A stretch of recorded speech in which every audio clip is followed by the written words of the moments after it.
JDU के राष्ट्रीय महासचिव मनीष अपनी चुनावी कार्यक्रम के दौरान एक दिवसीय दौरे पर सिवान पहुंचे थे। यहां उन्होंने महाराजगंज में पार्टी के पदाधिकारियों, कार्यकर्ताओं और समर्थकों के साथ बैठक की और विधानसभा चुनाव की तैयारियों को लेकर विस्तार से बात की है, जिस दौरान हजारों की संख्या में लोग मौजूद रहे। मनीष वर्मा महाराजगंज के एनडीए प्रत्याशी हेमनारायण शाह के पक्ष में वोट मांगने को लेकर महाराजगंज पहुंचे थे। उन्होंने कहा कि नीतीश सरकार के शासन के लोगों का जीवन बदला है, किस तरह से बिहार बदला है और किस तरह बिहारी की इज्जत बढ़ी है, ये सब लोग देख रहे हैं।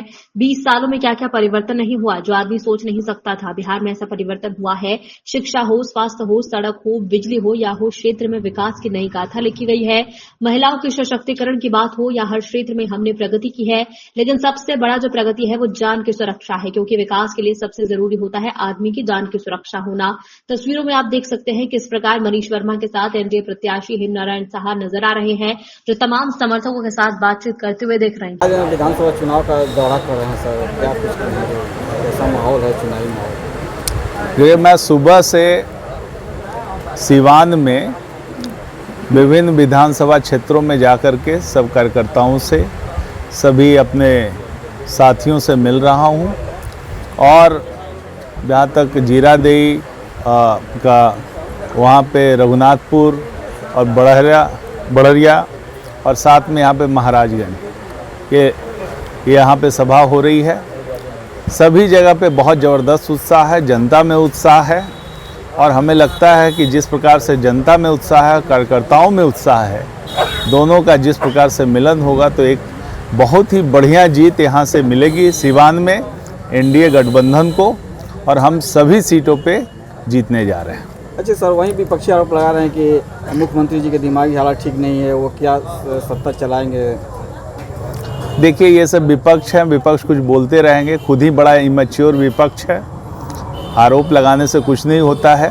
सब लोग, जनता देख रही है इतना बढ़िया से वो पिछले कई सालों से 20 सालों से शासन चला रहे हैं। उनके नेतृत्व में बिहार आगे बढ़ा है, सभी ने उनके नेतृत्व पे भरोसा जताया है और ये बात बेमानी है। वो लोग तो कहते ही रहेंगे कुछ ना कुछ, उनमें खुद ही प्रतिभा का इतना अभाव है कि जनता उन पे भरोसा, उनके किसी चेहरे पे भरोसा नहीं करने जा रही है। मुझे लगता है कि जनता उनको पूरी तरह से नकार देगी और जो अभी जिस प्रकार से उस गठबंधन में सब मिल करके एक दूसरे से लड़ रहे थे, कोशिश कर रहे थे वहाँ के नेता बनने की, लास्ट में जाके एन प्रकारेन किसी प्रकार से उन्होंने एक नेता घोषित किया है। तो आपस में इतनी फूट है, उनके परिवार में इतना फूट है, वो क्या बिहार को संभालेंगे? अच्छा सर, वहीं आरोप है कि सर नीतीश सरकार में विद्यार्थियों पर लाठीचार्ज कराए हैं, वहीं मेरी अगर सरकार आती है, राजद की सरकार अगर तेजस्वी मुख्यमंत्री बनते हैं तो हर घर में सरकारी नौकरी का आयोजन देंगे, सरकारी नौकरी। अरे भाई, एकदम, वो तो पूरे देश में उनको तो विश्व का बना देना चाहिए, पूरा जगह का। सब लोग को सरकारी नौकरी में रख लेंगे। थोड़ा जितना पढ़ा लिखा है उसी हिसाब से बात करते हैं। कोई भी शिक्षित व्यक्ति, कोई भी समझदार व्यक्ति, बिहार का हर व्यक्ति आज समझता है कि क्या चीज़ संभव है, क्या चीज़ नहीं संभव है। जब स्वतंत्रता के बाद से बिहार में अभी तक 27 लाख नौकरी का सृजन हुआ, तो ये कहाँ से कह देंगे 3 करोड़ नौकरी ला देंगे? कहाँ से किस विभाग में ये बहाली कराएंगे? इनको तो थोड़ा सा ज्ञान का अभाव है, तो कुछ भी बोल देते हैं। सोचते हैं कि बिहार की जनता मूर्ख है, हम मूर्ख बना देंगे। इनके माता पिता ने 15 वर्षों तक बिहार की जनता को मूर्ख बनाया और बिहार को लूटने का काम किया।